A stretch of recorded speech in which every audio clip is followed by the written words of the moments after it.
All right, folks. So in this presentation, I'm going to go over the basics of the Living Building Challenge. And so this is part of our sustainable buildings class for sustainability. And we've already gone over LEED, or Leadership in Energy Environmental Design. We've already gone over passive houses and gone over tiny houses. So this is a different energy certification called the Living Building Challenge. Okay, so this is from the International Living Future Institute. There was a reading and a video posted, so should be a review. And so their goal here, the International Living Future Institute, is basically they want to go beyond buildings, and they really want to create a building standard that helps revolutionize society. They want to change the way, in some ways, the way we view our relationship with the natural environment. And so, they're really looking, and this is pulled from their website, they're looking for systemic change, right? So they really want to go beyond just building nice buildings and building, more energy efficient buildings, whatever. It's all part of it, but really they want this to be part of a bigger solution to change this systemic, meaning system wide. They want to realign incentives and market signals. So we've talked about stuff like this before. If you if something isn't has something that has value, but it's not necessarily market value, they want to make sure that that's considered. And again, protect the health, safety, and welfare of people and all beings. So this is very holistic. Um, they want to reconcile the built environment with the natural environment. So the one of the main goals of the Living Building Challenge is to have build buildings that don't in any way sort of take away from nature. So it's working with nature instead of against it. So we don't want to do any damage by building these buildings, and that's really the goal. And you'll see how that happens here when we go over the rest of it. So they want to promote more biodiversity, more resilience, opportunities for life, all these things we've talked about in sustainability. Um, and again, these are, you don't have to memorize these words, but I wanted to highlight that they're really here. They want to design the most advanced measure of sustainability in the built environment possible today. All right, so they want to really revolutionize the building industry is kind of what they're looking at. And this is actually a really important phrase that I want you to take note of, that all development projects should use nature as the measuring stick for performance. So what do you think they mean by nature, using nature as a measuring stick for performance? So I want you to think about how nature performs, how what would happen if humans could mimic and do what nature does. So if you think about, everything in nature is recycled, everything is reused. So technically there's no quote unquote waste in nature. So everything that starts out as waste in nature ends up being used. And so everything's recycled, constantly cycling in and out of the in and out of the natural environment. And so if we can build buildings, their philosophy goes, if we can build buildings that sort of mimic this, constant reuse of all materials and sort of living harmoniously with the surrounding environment, that's really the goal. So we can sort of look at how nature does things and try to do what they do. That's really what they're reaching toward. Okay, so let's watch a quick video here.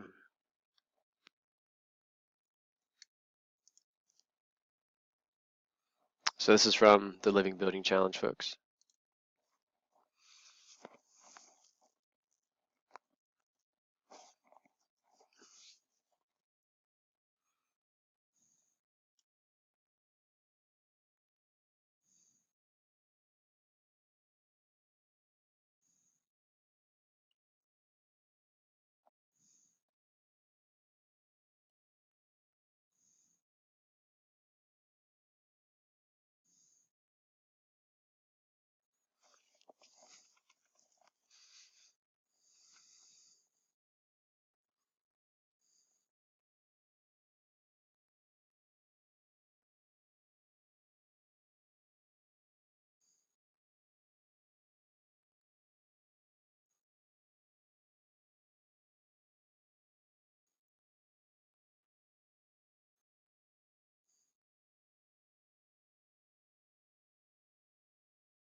Okay, so that's a nice introduction to living buildings. Um, and so a few things that I wanted to point out. Um, you know, he talks about regenerative building. He mentions the term regenerative building. So we can actually think of buildings not only ones that don't do any damage, but ones that actually help enhance nature's functions. Okay, so if we can build things that assist nature in what it's trying to do, then that can certainly help. He mentioned some that it reduces, excuse me for the spelling error, reduces externalities. So this is something we've talked about. And when he was referring to, yes, these living buildings are going to be more expensive when you use, local materials, less chemicals, all this kind of stuff. But if it, in terms of, does it cost more? Well, it depends on your perspective. To your cost out of pocket, maybe it's a little more, but if you look at the cost of society as a whole, it's actually cheaper as a whole to have buildings like this. Now that doesn't mean these things are inexpensive. I mean, you are gonna pay a premium to build these, but it's just kind of changing your perspective. I think an important thought that was brought up in that video was that yeah, that's Skip Backus there that built that Omega building. He said he kind of started to think about himself as part of nature, as part of this cycle, and so I think that's an important thing to think about. Normally, when you sort of what we use buildings for the most part, we're sort of walling ourselves off from nature, literally, so we're trying to control our environment.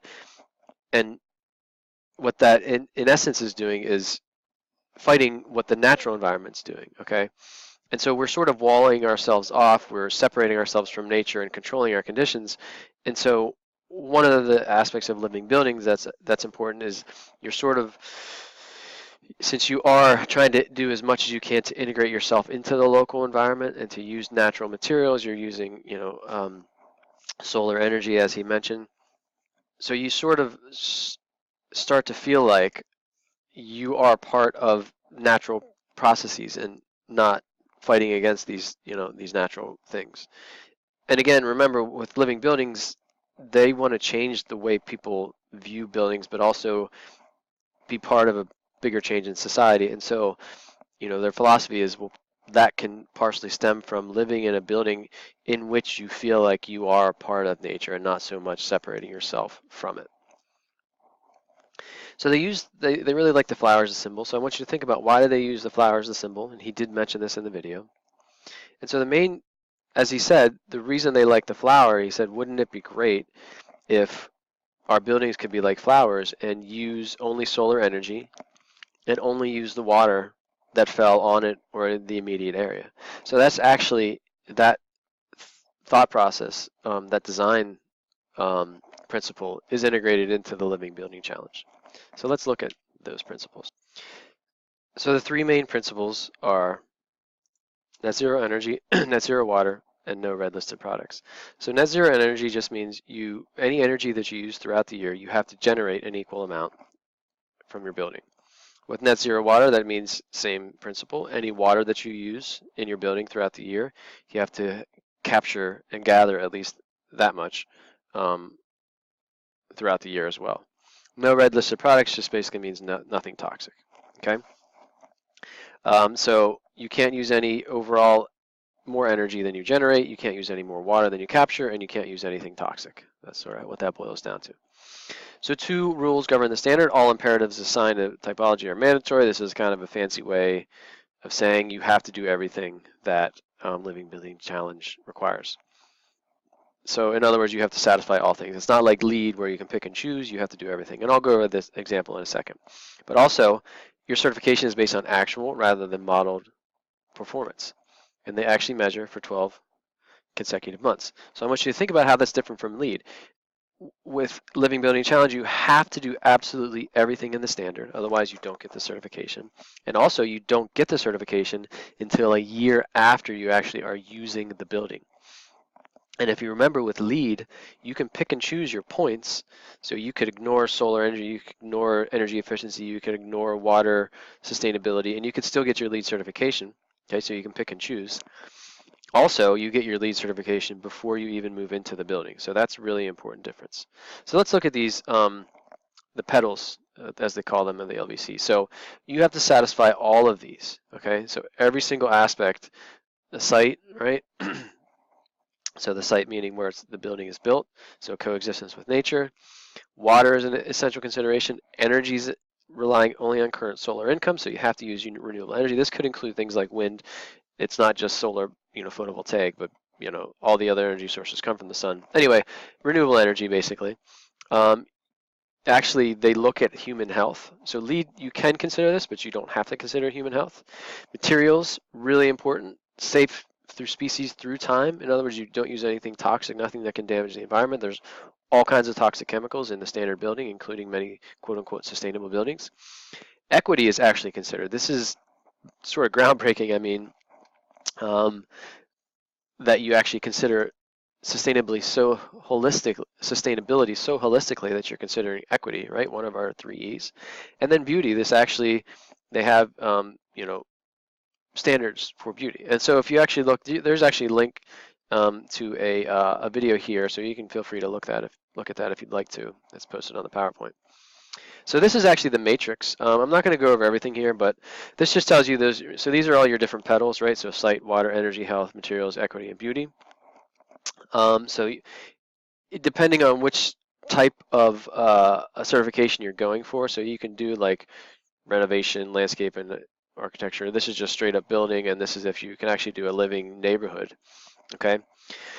And so this just gives you, so under site, you have all these different aspects of the site petal, right? So limit the growth, urban agriculture, so you have to grow food, habitat exchange, so this is where you have to actually set aside any habitat that you damage, you have to set aside somewhere else in perpetuity. You have to enable car-free living, so net zero water, ecological water flow, net zero energy, so all this stuff, healthy air, all these clean materials. You're supposed to address social justice, all this kind of stuff. I mean, so if you're building a building, you have to check each of these boxes. All 4 parts of the site, 2 parts of the water, 1 part of the energy, every single one, you have to satisfy every single one of these with your building, and then live in your building for an entire year, and only then do you get your living building certification. So this is extremely robust, much more difficult to get than LEED.